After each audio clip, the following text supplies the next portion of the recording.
Good evening, everybody, and welcome to the Human Services Committee meeting. It's Monday, March 5th, 2018. It's about 6:07. We're ready to begin. We have a quorum. And the first item on our agenda is approval of the meeting minutes of December 4th. Is there a second? Second. Okay, are any changes or corrections? Okay, all of those in favor say aye. Aye. Okay, any opposed? And then we have several items for consideration tonight. First of all, there is citizen comment. I think I will call on people as the agenda items come up. Is Jackie Prince here? Jackie? Okay. Jackie, are you speaking on any particular issue, or I just want to make sure I call on you at the right time? On the panhandling, okay. All righty.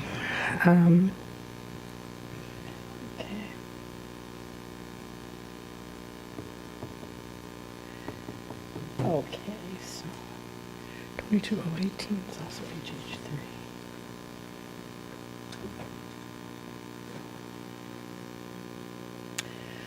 HH3. Okay, the first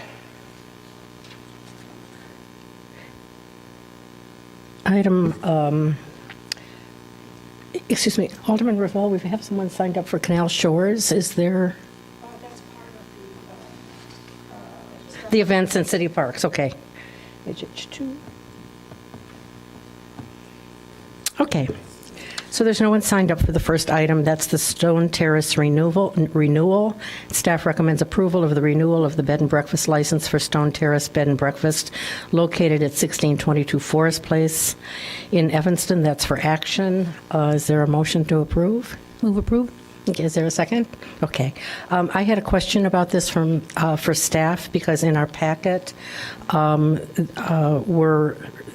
the bed and breakfast is required to have a live-in owner, and that was not evident in the information that was in our packet. So I asked the law department today to tell us about that. Mario, can you just fill us in for the record?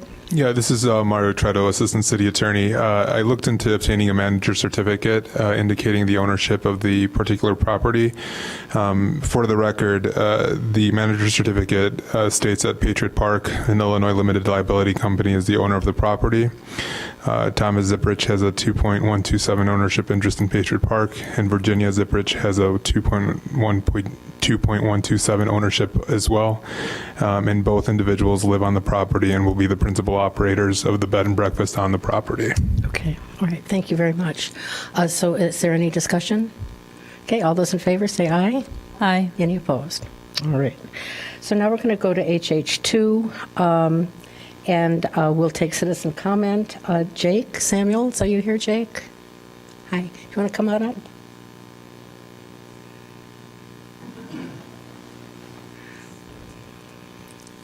Hi. Hello. My name is Jake Samuels. I represent Space, the concert venue on Chicago Avenue. Part of our 10-year anniversary plans call for a potential concert to occur on the first and second holes of Canal Shores. And we've worked at length with the neighborhood, with Canal Shores Board, with Alderman Ravel, and we're excited to bring that to you. This would be July 27th and 28th. 2,000 tickets sold on this particular piece of Canal Shores, and a concert to occur between the hours of 6 and 10 p.m. On that site. Great. Thank you very much. Does anyone have any questions for Jake? Alderman Ravel? Well, I would just say that I had a Canal Shores update meeting not long ago, and Jake was one of the presenters and discussed the proposal for the concert, and the response from the residents there. There were quite a good attendance, was very positive, and so I think everybody's really looking forward to this event. Terrific. And any other questions? Okay, then, did we move this? Okay. Would someone like to move this? I move approval. So we're moving approval of the whole list of special events. The whole list of I special do events? have one question about a different event, not for Canal Shores. Okay, sure. Cecily, Alderman Fleming. Yeah, so my question actually, thank you, Bob. My question is about the marshmallow drop. I remember, I think that this was in bills last week, but can you tell me the cost of the helicopter? The cost of, good evening, members of the committee. Bob Dornicker, Assistant Director of Parks and Recreation. I recall the cost of the helicopter was approximately $1,000, Carol. Okay, and is this event going to be one in which the children are paying, or is it just open to anybody? No, it is a free event to all citizens and children of Evanston. Okay, and then my last suggestion, when you, in the permit where it talks about waste, it talks about, city trash cans and such. Is it possible for you all to look at using collective resource to pick up and dispose, compost all the marshmallows so they're not going into trash? We will definitely do that. All right, thanks. Okay. So this is for action tonight. All those in favor say aye. Any opposed? Okay. Moving right along to HH3, we've got a number of people signed up to speak on that. So 3 minutes per person. We'll start with Jackie Prince, and then Alex Morgan, Sue Lobach, Doug Sharp, and possibly Jay Prince.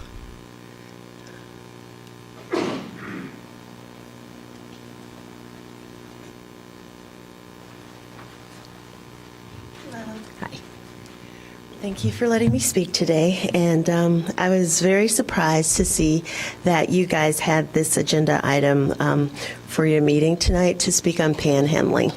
And I'm appalled that it's on here because people who are in the lowest point of their lives, me as well as other people, are the ones who are out there panhandling. I know for certain that there was one Jewish man who just turned 65 who just got housing after 10 years, would panhandle by the parking structure over there by the movie theater. And you say that people don't feel safe, and I'm sorry that they don't feel safe. There are some panhandlers that are intimidating, but I ask that you consider taking action against those who do that. There are other panhandlers who are not aggressive in any way, but just because you're homeless or just because they think you don't have money, they think it's okay to assume that you might want to rob them or something like that. I don't rob people. I know that for a fact. I would like you guys to actually speak to panhandlers and ask why they're asking for money. Everybody is assuming that you go through agencies and agencies take care of all of your needs. No, they don't. Everybody in this world needs money. Agencies do not give you money if you do not have children. And if you are not, well, I don't know if they give the elderly money, but most people don't get money. Have you ever gone to a grocery store or a dollar store and not been able to afford anything there? When you panhandle, and I don't even call it panhandling, I consider it a desperate cry for help. You have gone through all the channels that everybody says you should go through, and you'll be helped, and you're not helped, especially in this economy. So you go to people face to face, you talk to them, they get to know you, and I have met so many kind, wonderful, intelligent, generous people who are compassionate and want to give to you. So in restricting this, you also take away their ability to be kept in touch with the reality of what human beings are going through. So I ask that you guys take real consideration over what you're discussing, because these are lives that you're affecting. And sometimes it's life and death situations. So before you just make a consideration, oh, these people are pesky, or oh, they're bothering people. Like I said many times, I'm college educated. I don't have my degree, but I've got 3.5 years of college. Barrett College, Trinity College, Northwestern.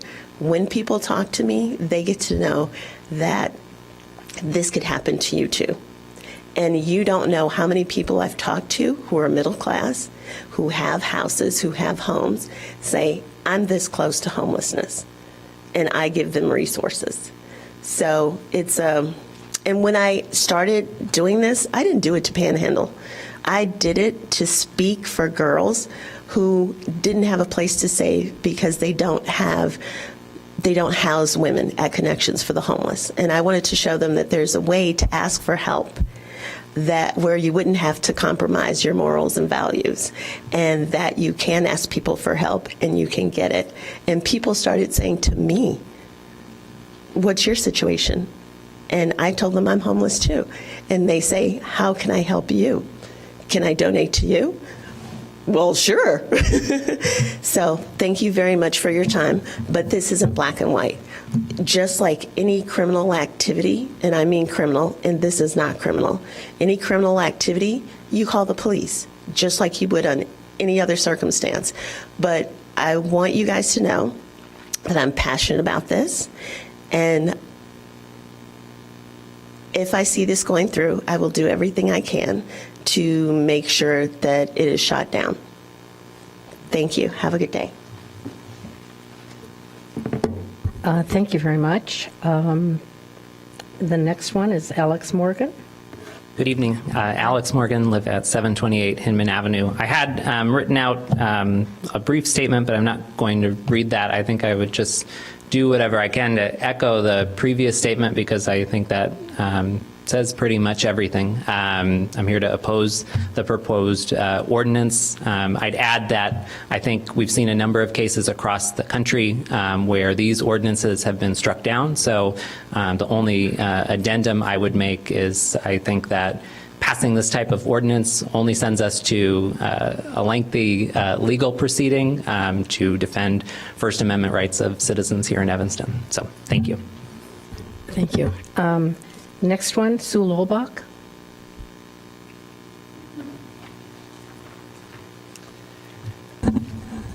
Okay, hello. I would like to encourage you not to approve the proposed revisions to the panhandling and solicitation ordinance. I'm Sue Lolbach. I work at Connections for the Homeless, and we feel that these revisions are bringing the city in the wrong direction. We feel that the ordinance would be in violation of the State of Illinois Bill of Rights for the homelessness, for the homeless, which states that all people should have the right to use and move freely in public spaces. And this puts really strict, I think, unreasonable restrictions on people's ability to move and take care of their business in public spaces. Instead, we would encourage you to seek ways to collaborate with nonprofits, with the City of Evanston social workers and staff to meet the needs both of those who panhandle and those who are disturbed by the practice of panhandling. We at Connections feel that panhandling actually serves a fairly important function in that it really sort of easily identifies some of the people who need help the most.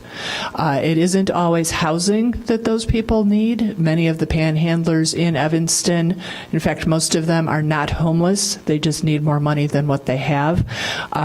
So there isn't any one nonprofit that's going to take responsibility for getting all the panhandlers off the street. But certainly, it is a way of identifying people who do need more resources than they have. One of the examples of somebody who has been identified and helped because of their visibility as a panhandler is one of the people who was a very visible person on the streets. One of our staff members befriended him over time, found that he was homeless, got a vulnerability assessment for them, which is a way we place people into supportive housing. As soon as he was assessed, we saw he was at the very top of the list for being at risk of dying on the streets. He moved right into housing. So this is actually a very valuable tool for us. We feel that the penalties are unreasonable that are listed in this ordinance. Fining panhandlers, I don't think makes a lot of sense, and forcing them to do community service is also problematic. Both of these, if people don't comply, could lead to additional problems. Hopefully not all the way to incarceration, but we're just sort of exploding the problem if we keep escalating it. and we feel it's somewhat premature to be making a decision. We were somewhat surprised by this coming up. We don't know if city staff, social workers, health department folks have weighed in on this. I don't believe that the Housing and Homelessness Commission has weighed in, and we do hope that you will collaborate instead with the nonprofits. We have a new outreach manager, James Barnett. He's here tonight. He is in the process now of introducing himself to people in Evanston, including panhandlers, including business owners. And he is going to be looking very hard for ways to collaborate, to refer people who are vulnerable to appropriate services, to educate the community about how to work with people with mental illness and people who have been living in chronic poverty, and to find humane and productive ways to meet the needs of all of our residents. So we ask that you work with us before you consider passing this ordinance. Okay. Thank you. Thank you, Sue. Okay, Doug Sharp?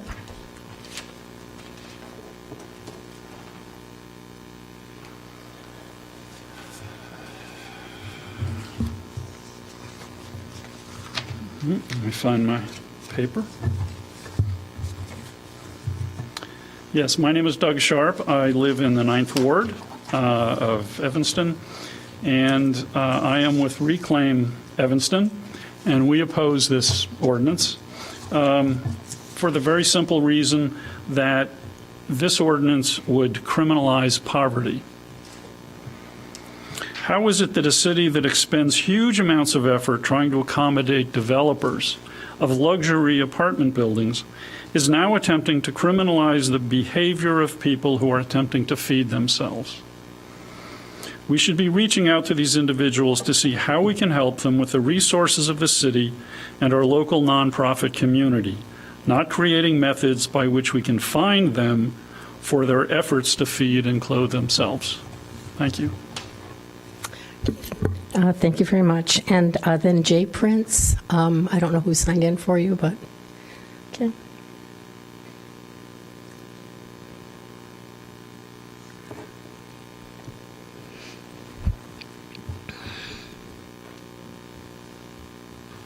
My name is John Prince, and I definitely oppose the ordinance. Panhandling has been around for forever. It's existed in human history way before we got here. It's probably going to be here after we get here. Most of the people that are out there are homeless and they don't have resources. So anything that's offered through connections, which is, limited within itself, has recently been available. Excuse me. But with the housing situation, a lot of those guys have been out there 15, 30 years. A lot of you guys probably have never experienced homelessness, but it's a problem around the world. And for someone to pay attention to the situation to the point where they don't want to help, they want to try to eradicate it or make it almost impossible, is poor decision making, I think. I met a lot of people, from Streetwise, from the coalition that Streetwise has formed, and they have protected a lot of rights for the homeless. There's a reason for it, and I wish that you guys look more into it before you try to make a decision against it. Okay, thank you. Okay, thank you very much. Was there anyone else who wanted to speak on this issue? Okay. Okay, last one. And can I get you to sign in, please?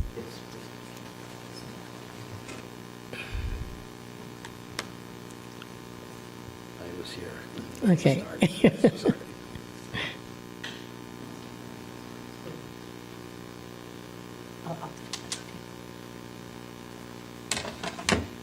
My name is Ted Smuckler. I'm with Open Communities, and we oppose this ordinance too. We're wondering what problem it is seeking to solve that's not solved by other city laws that would stop assault or aggressive behavior. We're talking about, again, penalizing people who don't have anything monetarily to give, fining them. We're talking about very subjective decision-making here by people who may report somebody because they're offended, they're being asked in certain situations, or they have particular biases. And we're talking about police enforcement of this ordinance when we know that there's implicit bias in a lot of the police enforcement activities in Evanston. So we're totally opposed to this ordinance. Thank you. Thank you very much. Okay, we'll open it up to discussion on the committee. And I will say, starting out with this, that while it's on our agenda for action tonight, it's been my intention to keep this at committee so that we can have a further discussion. And just so everyone knows, this has grown out of years and years of discussion. Every ward meeting I have, and Alderman Wilson and I share most of the downtown, but every ward meeting I have, panhandling is an issue, and a very touchy issue. We talk about it every time. Our PST officer knows most of the panhandlers in the downtown, and also downtown Evanston. The SSA that covers most of downtown has also done an incredible amount of work reaching out to panhandlers and trying to find ways that people can give money without giving money directly to the individuals.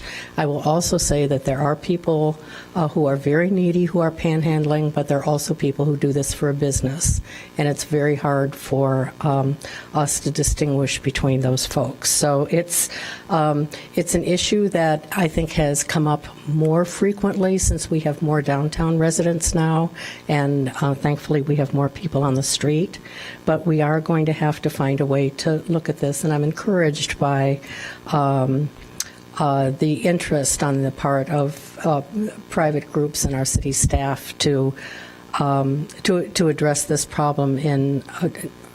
It's not always a problem, but to address the problem that forces people to take this action in a more humane way. So I think everyone is cognizant and committed to protecting the First Amendment rights that folks have. I don't think anyone wants to penalize people who are truly in need, but we do have a problem, and I'll tell you one of the issues.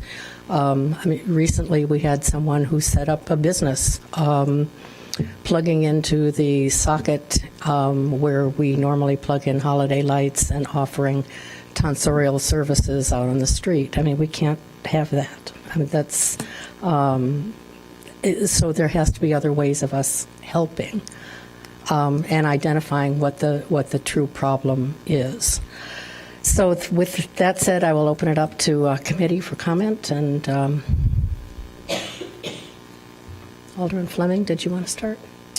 Yeah, thank you for the public comments, and thank you for clarifying some of those points, Alderman Fisk, because that was some questions I had.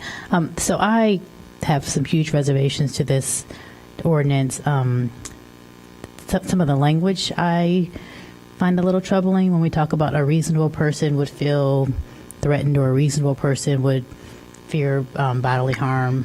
I think I know what a reasonable person is, but just that kind of language, I'm not sure how we are justifying that. As well as I understand the idea of having people 20 feet from, an ATM and such. But if I'm being quite honest, for me, as a smaller frame woman, when I come out of an ATM machine, whether you're asking me for the time of day or 25 cents, doesn't, it's a proximity issue, which I get for safety, but I don't know if, for me personally, I don't think that whether the person is panhandling or just, asking me something else, if I'm comfortable with somebody kind of accosting me outside of an ATM machine. As well as, I know that in looking this up, I know there have been, when the first ordinance was made, I know there were things like a pamphlet, I think, that was made that came from, looks like the city, and maybe Connections that gave information to people who were panhandling, where they could get a meal, so on and so forth. So I'm glad to hear that Connections has an outreach staff, but I would like us to definitely look at incorporating some other kind of resource, right? Instead of just saying you're potentially going to be arrested or fined for being 20 feet within a sidewalk cafe, that we need to offer something else. I have, as the speaker said, I have some reservations about fining people or community service. I think community service can be a little bit of humiliating, I guess, depending on what it is. Fine, maybe it doesn't make sense. These folks don't have money, or we're assuming they don't have money. So I definitely can understand, as someone who goes downtown Evanston, that we have panhandlers. I'm sure, just like in every other urban city, this is an issue. And I know from my work at Connections that some people are, just delightful to have a conversation with, and there are other folks who not so much. But I think I could, we can make an ordinance for just, everyday residents if we were going to start kind of making ordinances based on people's behavior. I would think that we have other ordinances and laws that would prohibit some of this behavior, and if I felt unsafe, I would be able to call. If I felt someone was being aggressive for any reason, I could call police and get assistance. So I would hate to make this ordinance one that is really targeting one group of people as opposed to targeting behaviors that might already be covered. And I just don't know, I guess, if I think about shoppers or such who are downtown who feel like this behavior is really hindering their experience. I guess, for me, I'm not sure where people are shopping then, because aside from Old Orchard, I feel like any downtown area I go in has some type of panhandlers.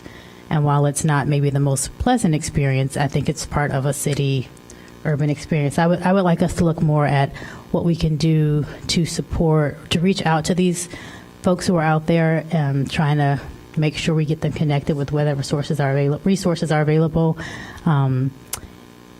before we take the step of going to say, you're even more limited, because obviously if you're panhandling, you want to be in a space where there are people. And so this ordinance essentially says you can't be anywhere that's congested, or you can't be, 20 feet from this or on a small sidewalk and so on and so forth, which is essentially going to put you in a place where there's nobody for you to ask for money. And so I'm not sure as a city what we're trying to communicate. It sounds like to me this ordinance would maybe just move people from the downtown area to another part of town, which isn't solving our problem if we want to look at how we can assist people who are either homeless or just don't have enough money that they're resorting to panhandling. So in the form it's written now, I have heavy opposition. I also do have concerns about the First Amendment rights.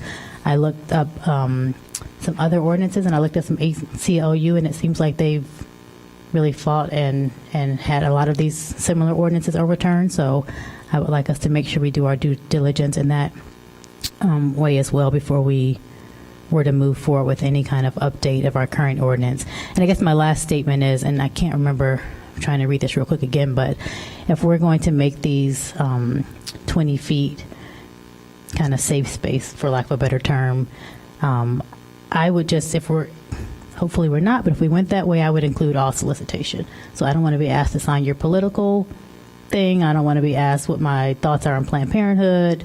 If I'm sitting at a sidewalk cafe and the thought is, I don't want to be, kind of approached by a panhandler, then I would say I don't want to be approached by anybody. I want to include everybody who we see as soliciting in this ordinance, not just people asking for a direct contribution.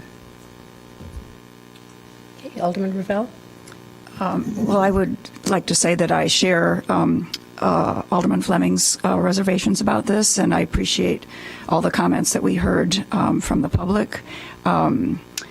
I do think this whole proposed ordinance needs a lot of reworking, and we've had some really good suggestions about ways in which the city can reach out and partner with organizations in the community that are working to help the people that we see on our streets who are in great need.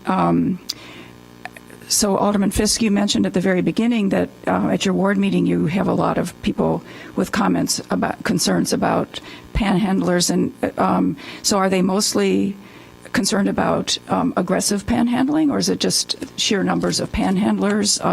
I guess I'm not convinced about what the perceived need is here. I understand that in the fall, when students come back to campus, that we do see an increase in panhandlers with a new audience for being approached. So anyway, I guess I need more information about just exactly what the problem is that we're trying to address. And the way the ordinance is currently drafted, it seems overly broad and very subjective as in terms of how it would be enforced.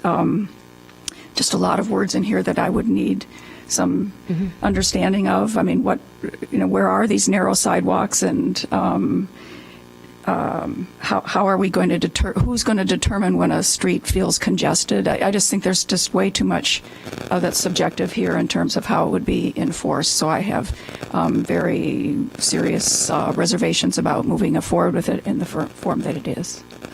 Right, and thank you for your comments. So the comments from folks at my ward meeting come from two different groups, three different groups actually: downtown residents, downtown shoppers, and business owners. And so all three groups have expressed concern about the negative impact of being approached continually in the area of the downtown. And it doesn't seem to me that we are doing what we can do and what we ought to do. I mean, I think of Evanston as a very caring community, and my sense is that we're not giving out all the information that we could. And part of this, I think, is a result of a couple of things. There's an incredible amount of money out that's coming from Northwestern students out of the goodness of their hearts, and this is a very positive thing. And I love the fact that students are young and idealistic and also have the means to give money, but that it creates sort of an artificial sense of there's a lot of money to be made if you're panhandling in a certain area of the downtown. Now, I can't speak to other business districts. The other business districts in my ward, frankly, do not have panhandlers in them. But I think folks are feeling more and more concerned that it's difficult for them and unpleasant for them even to go into some businesses because of the location of the panhandlers. And I will say that there are some panhandlers who are not very pleasant. I personally have a problem with one particular business where a man panhandles with a dog, and I've heard him do this, and he's done it to me, but I've heard him do it to others, that when you ask about the condition of the animal, he's very angry and will lash out to you. So I've talked to the business owner about this, and they're concerned, and I know folks are concerned. That's not the only instance. That seems to be repeated, and I could name some other locations where we have problems with certain panhandlers. And I'm going to give all credit to our PSD officer, Will Arzaga, because he's wonderful, and he knows everyone and reaches out. Our police department actually asks if anyone needs help and what can be done, but obviously that's a different it's a different persona than Sue Lobach, for example, getting up, and she's much more approachable. So again, the purpose of this, and I did not see the ordinance. I mean, I did not work on this particular ordinance. This is coming from staff, and I appreciate that because we need to have a place to start. I think we need to identify that there's a problem, and is our current ordinance working or not? Are people feeling just not comfortable in calling in when they're uncomfortable? Are they just complaining to us at ward meetings, or are they being discouraged from shopping? Are they being discouraged from using the downtown? We've just had a number of new businesses come into the downtown who have expressed a concern, and I think that was one of the reasons why and I met with the mayor about this, and we had a pretty lengthy meeting with staff about what it is that we could do without appearing to be unkind or unfriendly or unsupportive. So this is, I think this is part of the discussion. We're going to have to figure out where to go. So my hope is that we take this discussion and we hear from the downtown Evanston business people, and that we hear from the organizations, that we hear from our, not only city staff, but also Connections and all the other organizations as well, and see how we can address this problem, because it's not going away. Yes, Alderman Fleming. And just something also to think about. So we have, in this ordinance, 20 feet from the store, what have you. I know that there are stores like Trader Joe's and Jewel on Chicago Avenue that have frequent panhandlers that the store obviously does not object to, because they stand right there pretty close to the door. Right. And so if we were to move forward with our ordinance, assuming that we are, doing this to help people, we would actually be overstepping potentially the bounds of the store, who has said this is okay. This is, we believe this is okay. It's not, obviously they're not getting that many complaints, or, their panhandlers aren't aggressive that the store has asked them to move. So we would be telling the store, even though this is something you okay, we as a city are saying this is not okay. And so I think that's something else to consider. Right. And I think on private property, I think that's a different concern than on public property. Well, these people are on the sidewalk, I'm pretty sure. But they're within, they're near the door. So. All right. Well, those are two I thought of because I frequent there. And I think that the business owners, it would be good to hear from them because, in the not too distant past, we had an unfortunate incident with our police and young people downtown Evanston that some think was prompted by our business owners. So I would really want to hear what their suggestions are because, again, this is maybe aside from some of our North Shore neighbors, this is what people experience when they go downtown Chicago. This is what people experience when they go into downtown business areas to shop because, panhandlers do have an audience there who might contribute something. So, I'm really very opposed to us moving forward with something that, as Alderman Ravel said, might either just be a small population of people. I would love to hear from the police next time in terms of how many calls they do get, or maybe your ward officer can put that together. Are they getting calls? I mean, if it's a matter of someone being aggressive, but if I tell them go away, they go away, do we need to make an ordinance then if the person is going away?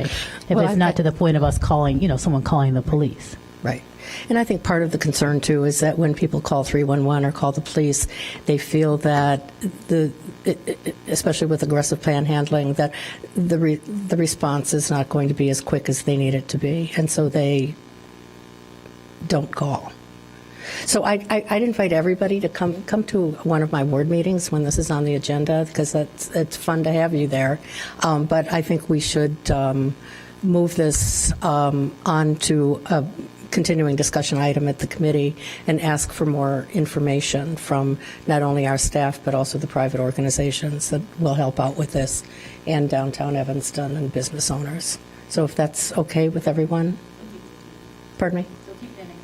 Yeah. Yeah. Okay. Okay. So now we're going to move on to our items for discussion.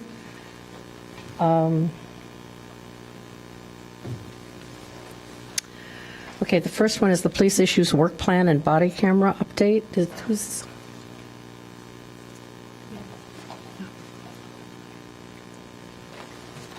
Hi, Commander. How you doing? How are you tonight? Good evening, everybody. Madam Chair, members of the committee.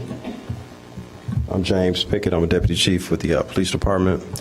I only have 5 updates, so if you guys can look at item number 4, Crisis Intervention Team. Since the last time we met, 43 officers have now attended the training. 4 officers are slotted to attend the training in March, and it is our expectation to have either 24 to 36 additional officers being trained through 2018. So we get seats as they become available, so I think that's a pretty good thing. Our hope is to get everybody in field operations trained in this, but I think we're making good progress. If you can go to item number 5, continued training offered by Dr. Logan.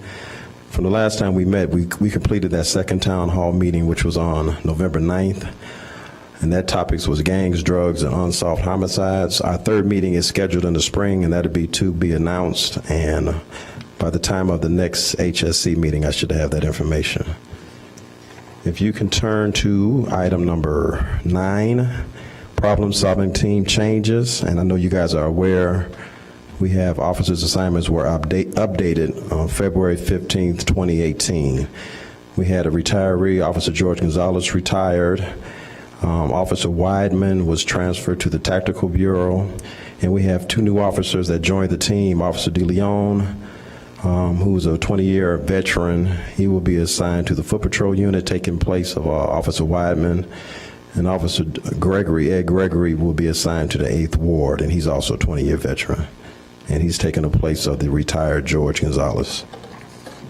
Okay, next, let's turn to item 11, which is the body cameras. Since we last met, 120 body cameras are now in use by all field operations personnel and special operations. So field personnel are the patrol units, the traffic officers, and the problem-solving team. And the special operations officers include both the neighborhood enforcement officers and also the tactical unit. And all sworn personnel have attended the in-service training, which took place in January of 2018, and have been trained in the usage of the body-worn cameras. And finally, let's turn to 25, which is Lexipol. Lexipol is the system that we use now, and it has our rules and regulations.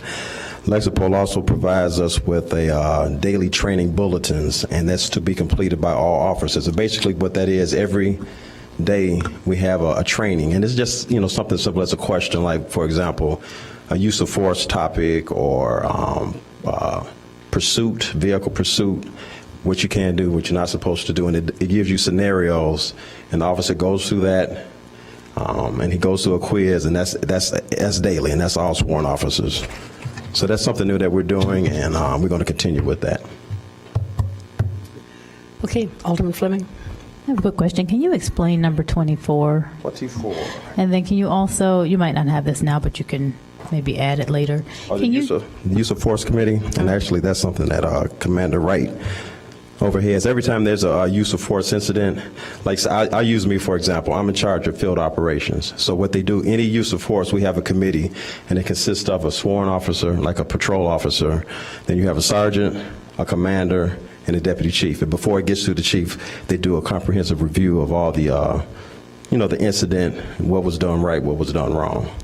And like, for example, if it's involving a field operations personnel, then they'll use people from other bureaus. Like, for example, Deputy Chief Barnes would do the ones for field operations since it directly involves my personnel, and vice versa. So that's any use of force is not based on a complaint or anything Right, else? any use of force, correct. Okay, and then, I don't have this now, but can you tell us next time how many officers have gone through the Beyond Diversity? Okay, I'll get that information for Okay, you. I don't have that offhand. Thank you. Thanks. Okay, thank you. Okay, no other comments on that one? Okay. We're going to HH5, which is the taxi program update, and I've got one person signed up, Susan Cherko, who wanted to speak to that. Good evening. My name is Susan Cherko, and I am a resident of Evanston from the 6th Ward, and also chairperson of the Age-Friendly Evanston Task Force. And so, well, firstly, I really wanted to commend City Staff Audrey Thompson, who went to great lengths to gather input from residents and users of the current taxi cab program through focus groups and other meetings, so that the proposal that we are looking at tonight really addresses the expressed needs and concerns of older adults and people with disabilities who live in Evanston. So I'm here to represent the task force and to emphasize our strong support for this revised taxi cab program proposal. As I think you all know, access to affordable transportation is really critical to the health and well-being of older adults and people with disabilities. So the revised program improves upon the older taxi cab program in a number of ways. That includes, it offers an option that eliminates the stigma that's attached to presenting a coupon for payment. It also eliminates the restriction on destinations that were part of the older taxi program. And these are complaints about the older program that have been expressed by many users. So it makes it really a win for older adults. In addition, it pays for the full cost of the transportation, so it makes it a win for providers as well. And in addition, and importantly, I think by phasing out over time the benefit for all residents over 80, the taxpayer funds are really directed to those who need it the most. Providing such a benefit based on age is really sort of a holdover of an outdated and ageist view of all older adults as being frail and needy. And we know that stereotype is just untrue. The task force recognizes, of course, that there are frail, isolated older adults who lack financial and social resources, and these are the residents that need our help and the people who will be helped by this program. And we think that in allocating city funds in this way is also then a win for the taxpayers in Evanston. So thank you. Thank you. Committee, anybody? Oh, sorry, Audrey. Thank you, Human Services Committee. I'm Audrey Thompson, the Long-Term Care Ombudsman for the City of Evanston. Thank you so much for allowing me to come tonight and just provide for you an update. I came back in December to discuss a program, and from that Human Services Committee, there were several questions. And so my office went back to the drawing board and really went out into the community in order to do focus groups to find out really what our citizens, what our residents who already participate in the program would like. And so I just wanted to provide for you all an update. If I can get my clicker to work. All right, here we go. So since our last meeting, the 8 focus groups that we conducted are as follows. I won't read them for you, but I will point out that we did 2 at the Levy Center and 1 on the weekend, so we could make sure that individuals who may work or aren't able to come during the weekday would have an opportunity to come on the weekend. So from the focus groups, what we really learned is that riders really wanted more options as far as where they could go, and they didn't want those options to be, decided by the city. They want to be able to choose where they want to go. We also learned that if we are going to move forward eventually with a debit credit card only program, we really need to do more education with the users. And that means, teaching older adults how to use smart technology as well as how to use a debit or credit card. In addition, we looked at the subsidy that we're providing, and right now, if a person wants to qualify for the benefit card, they have to make under $30,000. So a person who makes $14,000, that person's income looks a lot different from a person who makes $29,000. And so from that, we decided that we really needed to raise the amount of the subsidy for the individuals who have a lower income. And then finally, in order to maximize the program funds, eventually, hopefully January 2019, we will not offer this subsidy to individuals unless they meet the income requirement. So then, instead of just the one option that we discussed in December, we're wanting to roll out temporarily 2 different options. And so that first option will be the debit credit card. And so the city will match the funds. And if you look at group 1 and 2, we'll talk about how much that subsidy will actually be. Riders will pay the full fare for whatever the ground transportation, any ground transportation of their choice. However, they will be able to go to any location. So any provider, any location. So Group 1, if a person makes under $15,000, the rider can load up to $25 to $125, and the city will match another $125, and this is per month for a total of $250. And then Group 2, those who make over $15,000, the rider can load up to $75 for a total of $150.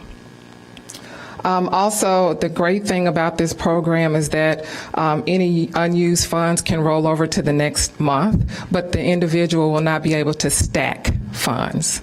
So they wouldn't be able to have $1,000 by the end of the month, by the end of the year. So whatever the 250, if that's the amount, it could never be, that card could never be over $250.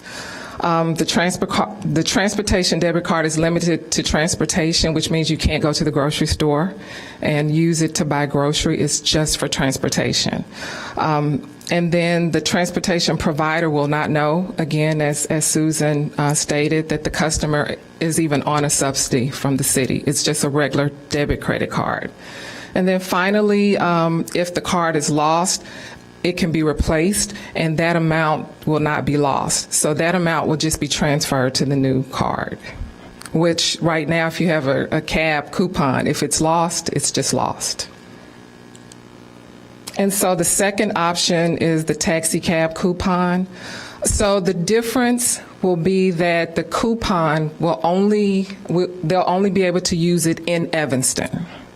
And then to go along with the 50-50 match from the debit card, we have to increase the amount of the coupon from $4 to $5. So this will be more of a limited that will kind of tide people over until we can do more education in the community and really show people the benefits of moving from the coupon to the card. So the user will be allowed 15 to 25, and if you remember the slide before, that really will be based on income. And then we will reevaluate in April of 2019 just to find out if this is successful and if we need to make any tweaks to the program. Also, CJE will continue to accept the coupons for individuals who need a wheelchair accessible ride. And instead of more of the curb to curb that taxi cab drivers provide, CJE will offer door to door, and it will be for the same. So the following will be all the transportation options. The last time we did not have the RTA, and the constituent said, hey, you need to add them. And so we've added them. That's the only thing different for that slide. Also, we'll roll the program out in 2 phases. So for the first phase will be the current users. They will be notified the week of March 19th, and this will be by mail. And those current users will be required to choose. So a person will not be able to be on the debit credit card and the coupon program at the same time. Then current users may begin exchanging coupons for no additional cost beginning April 16th. So then there will be a cutoff. So if you have a $4 coupon, you can exchange it free of charge, even though there's a $1 increase. So for a limited amount of time, they'll be able to exchange it for no cost. And then the second phase, all other eligible cardholders will be notified the week of April 30th. And then we will start going to long-term care communities to start to distribute, so we won't have an influx of individuals having to come to the Levy Center. We'll actually go out to those long-term care communities to distribute the cards or to exchange coupons. We will also begin May with the educational outreach, and we will do that in conjunction with the Age-Friendly Evanston Task Force. We have also been working with First Bank and Trust, and they have developed a presentation that will really teach older adults how to use a debit card and smart technology. My part of the program or presentation will be more so to teach riders how to diversify their transportation options. So to use this transportation in addition, the Ride Free or the Pace Pair Transit or any of those other programs that are available. Okay, so for the program implementation for the debit credit card, all users will be notified of the new program, and this will be for those individuals who are current. During the week of March 19th, users must decide if user opts for the debit or credit card and has CAB coupons, the user can transfer that amount of the face value of the coupons onto the debit card. So they won't lose any of their money, but it cannot exceed the allowable amount. So if a person has been harboring a lot of coupons, then even it can't go past the $250. We'll just credit it to their account. So they still won't lose the money, but we won't have to give a refund. So again, user will be issued benefits based on their income. Same thing for the taxi cab. Users who want to remain on the coupon program can exchange the coupons for no additional amount. As of June 1st, user will pay additional $1. So that won't start until June. Users can purchase up to 25 coupons. So this goes along with, because the coupon is actually worth $10, so that goes along with the $250 subsidy that we discussed earlier. All right, and other details, as of January 2019, riders who are 80 or above must provide proof of income to receive the transportation subsidy. Riders can contact 311 to learn how to file a complaint against Uber, Lyft, whichever transportation provider they use. They can contact 311 to learn about their balance for the debit or credit card. And the city will develop a user guide and FAQ for the new program once we get it fully integrated. Again, we've talked about tipping before when we've met. It's not required. We do encourage it. The only difference is if a person tips for the coupons, they have to give in cash. So they couldn't give a second coupon. They would have to tip in cash. Lost cards, again, can be deactivated by just calling 311. And they can deactivate it and then in 7 to 10 days receive a new one. All right. Any questions? Alderman Ravel? Well, it seems like you've thought of everything. It's like a really great program with so many options for people. I'm looking at Group 2, which you indicate is for people who make more than $15,000 a year. Is there a cap? Yes, so 30,000, that's it. So 15 to 30. Right, okay. And then over 30, they would not qualify for the program. Right, okay. And then, but you indicated that over time you'd be working to, in order, let me just see how you say to maximize program funds. Only those who meet income requirements should be able to receive a subsidy. So are we going to be moving that top? So we won't move that, but currently, if a person is 80 or above, that one. Regardless of income, they are able to participate and buy coupons for the $4. Okay, so that's the group that we're eliminating. So in January, we're looking to do away with that part of the program. Not saying that an 80 plus will not be able to participate; they will just have to provide proof of income. Right. Alderman Fleming? This was very good. Thank you. The CJE service, and I don't have a slide, but that will continue with the coupon or with the card? So they are not able to use a card at this time. So individuals would still be able to use the coupon. So in your education piece, you'll just be letting people know who are in a wheelchair they should not go into the debit program. They should just remain with the coupons. Well, so if that is what we're looking to change that, but the billing will have to be a little different. So they don't have the capability of taking a debit or credit card. So we'll have to, kind of think about how they will bill the city.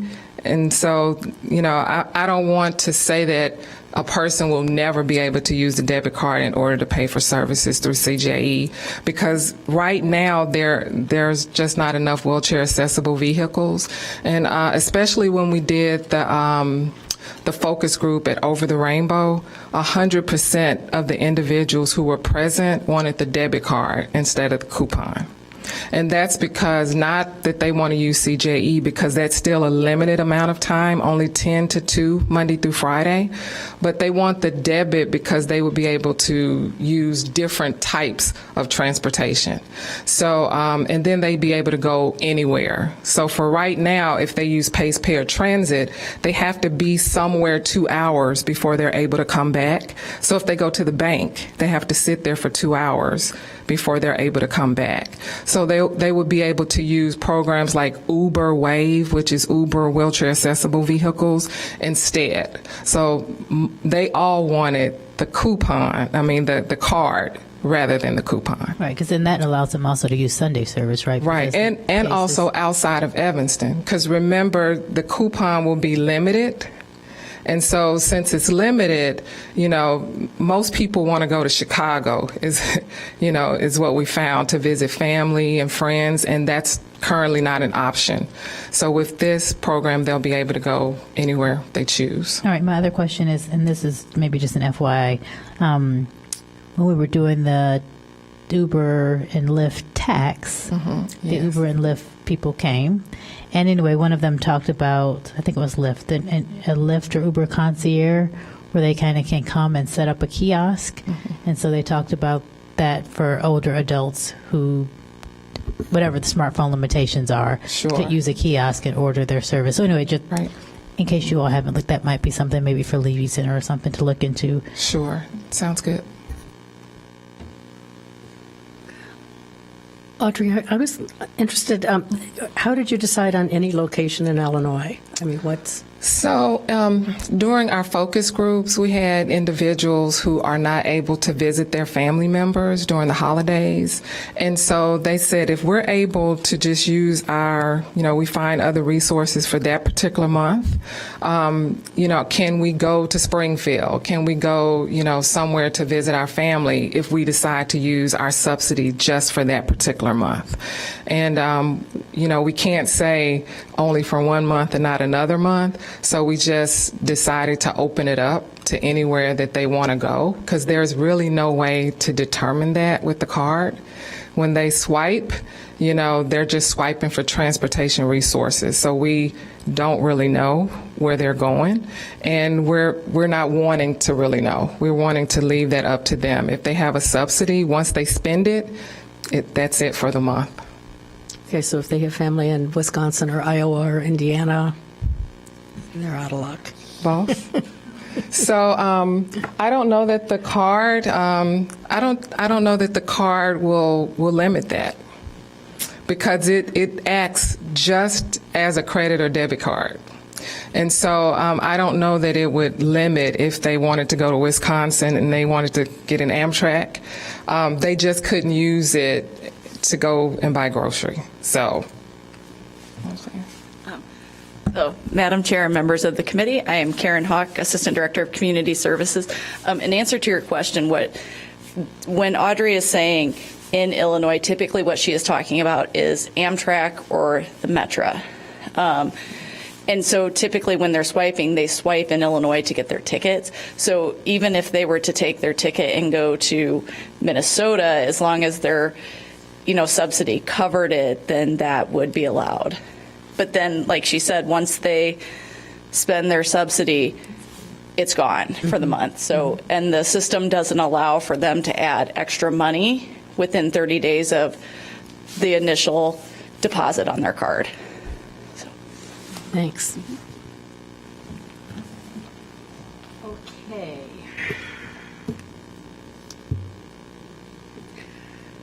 So that's an item for discussion.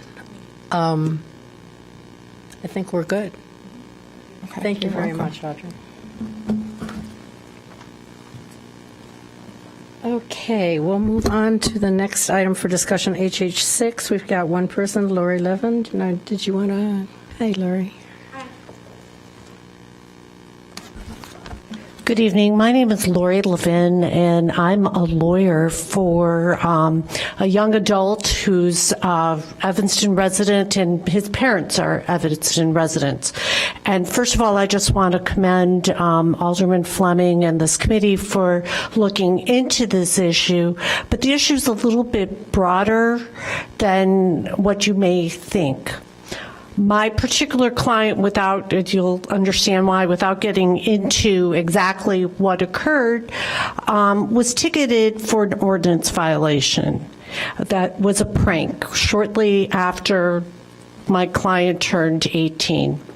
It's ironic that Evanston, which is so progressive in so many ways, is actually, with respect to him, if he had done the same action and gotten a ticket in Skokie or Lincolnwood, it would not be publicly on the internet.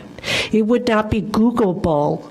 Is that a word? It would not be Googleable, or you wouldn't be able to search on the internet when you looked at the person's name, and the docket would not be there, and the docket in this particular instance is there. It makes it look like it's something horrible without the disposition that it was a small fine. If, in fact, you're ticketed for an ordinance violation in Skokie or in Lincolnwood, you actually go to court in Skokie. The Corporation Council routinely offers people between the age of 18 and 21 community service, and for retail theft, for trespass, for any number of ordinance violations as opposed to the violations of the statute. The cases are then dismissed if you complete them, and it's expungible. And until the legislature a year ago allowed Cook County to have free expungement, Judge Shelley Sucker-Dermer up in Skokie, the presiding judge, was waiving the fees for all these young adults for ordinance violations. In Evanston, it's on the docket, and it doesn't go away. And we were told by Mr. Farrar that this was up today, so we wanted to raise that issue to you. So it's not just the arrest records, which according to your packet shows that is not Googleable. So someone who gets a ticket is in a worse position than someone who's being arrested. And we would be asking that you would take that up and that you would make it so that these dockets, after a certain period of time, are no longer necessarily public records. There's no reason to know that Citizen Y got a ticket for trespass or shoplifting or panhandling, and then have that maybe affect their future and their future employment, which is what's happening to my client. Thank you. Thank you very much. Alderman Fleming, did you want to speak to this? Yes, thank you. I would love to talk to you more about that. But so this issue came up for me, actually, the clerk, when we were going through the FOIA information, brought to my attention, our attention, about the police records. And I know we have to produce them, and I have my own thoughts about that, but we have to be within the law to do so. However, up until I brought this issue up to Corporation Council, we had police records online back from 2003. We have now updated that, so they're only online for the last 3 years. But my question and concern is, one, aside from releasing them, which we have to do under the FOIA or state law, whatever it is, I'm not sure why we keep them online at all. So we release them, you can get them emailed to you, so on and so forth. But then at this point on our city website, if you go to the police section and then reports and then daily crime reports and then to past crime reports, we have them up there for the last 3 years. I don't know what purpose that serves anybody. Probably most people are not looking, but if you are looking, you could see that people have been arrested back in 2000 and I don't have it in front of me, but 2012 or whatever it is for a traffic violation.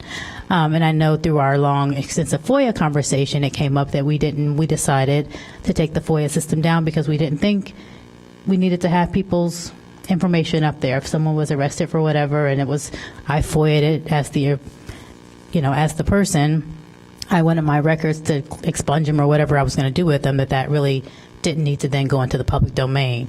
Also, our city Our memo says that these are not Googleable, which they are.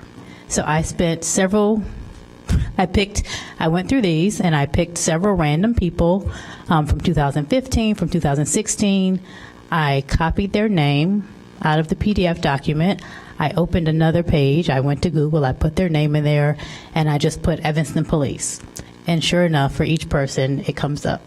The PDF links right back to this record that's online. I'm not a tech person. I don't know how we change that, but I would like us to consider taking them down. I don't know why I need to be able to see who was arrested back in 2015. I think that we follow the law in publishing our daily bulletin. We can, like I said, it emails. Many of our reporters put it out for public knowledge. And we have no idea what happens to these people after that. So some of them might be expunged, some of them probably found non guilty, so on and so forth. So I'm a big believer in once a person has committed whatever crime they have and served whatever time or paid whatever fee or whatever happened from there, there's no reason particularly for us as a city to continue to kind of advertise that. I mean, that's a mistake that they made, and we hope they've moved on to be productive members of society, but there's no reason for us to keep that information there. And now that I have gone through this search and know that these things are available via Google search, I'm even more concerned, because if someone goes to look for a job or whatever they might be doing and you Google their name and put in police arrest or whatever you put in, there's a chance you're going to find this. And I think that's, in my respect, irresponsible for us as a city that we are putting this out there for their internet for everybody to see. So my initial concern, as it says in the memo, was that, I would say I've looked at Skokie and what they have up. I've looked at the City of Chicago. They have a database where you have to have some kind of identifying information to put in to find whatever the police record is. And I would like us to take these down and then to look at how we need to move forward with this. The archive daily bulletins to be up just for the calendar year, I think are plenty. To be up for 90 days back are plenty. Considering, as this memo said, we email it out to 5,000 people. If you're really that interested in who gets arrested, you can find that out. But there's really legally no need for us to have these online in the manner that we are, considering I've looked at other cities who, as this attorney has said, does not publish them this way. So I don't think that makes us, we're not breaking the law to not publish them in the way that we do now. So I'm much more concerned now that I've spent the day Googling people and see that I can find them, what this means by us having these available online. Alderman Ravel. It's too bad that Alderman Braithwaite isn't here with us this evening, because I would think that would be particularly interesting for the committee that he's convened to look at alternatives to arrest that we are working on to come up with ways that we can help make sure that young people don't end up with some kind of a record that prevents them from getting a job later in life and leading successful lives. So I guess I would second Alderman Fleming's requests and suggestions here that we try to work on meshing what we want to do in terms of making sure that that young people don't have things on their record that prohibit their advancement later in life, and make sure that we're not doing something with this arrest record that conflicts with what we're trying to do there. Thank you, and I agree with that. Unfortunately, Alderman Braithwaite was detained and couldn't be here tonight, so my suggestion is that we keep this in committee. Alderman Ravel, your chair, beginning in April, and in charge of the agenda. So you can take over on that. You can have all of it. Yes. Well, if I can add to that, I appreciate the support. However, I would say even for not young people, for anyone who has, who has made a mistake, been arrested, and needs to move on, that we're not advertising that. In the meantime, is it appropriate to make a motion that we remove these until at least IT can take a look? Because it says in the memo that you can't Google them, and you definitely can. I think I did 5 of them today. And so I would like to make sure if we have them up under the idea that you can't Google search them and you can, that we at least take them down until IT is able to fix whatever they need to fix so that we're not kind of putting these out in cyberspace. Well, I think we should leave it on the agenda, but, and I'm pretty sure the city manager is watching, and we should communicate with him tomorrow that was the wish of the committee. Okay. Yeah. Okay. All right, we have items for communication, which include the fourth quarter cannabis citation report and the change in chairmanship memo, which I just referenced. Are there any comments on either of those two things? I think they're pretty self-explanatory. We have no executive session, so we're up for, yes. May I make a quick announcement? Of course. I know it's not Call of the Awards, but I won't be here for Call of the Awards. I just want to make a congratulation to an ETHS senior, Inyeva Michelin, who broke the record at ETHS for running the mile in under 5 minutes. Wow. I will make a personal disclaimer that she's my little cousin, so we're super proud of her. She has a full scholarship to UNC. She's the national record holder. But anyhow, the record hadn't been broke since 1981, and so that she broke the outdoor record from 1981, and then she broke her own record from last year. So she's Great. quite amazing, so we want to congratulate her. There you go. Okay, so is there a motion to adjourn? Okay. Second. Okay, we're adjourned. Thank you all very much. The next meeting will be in April, whatever date.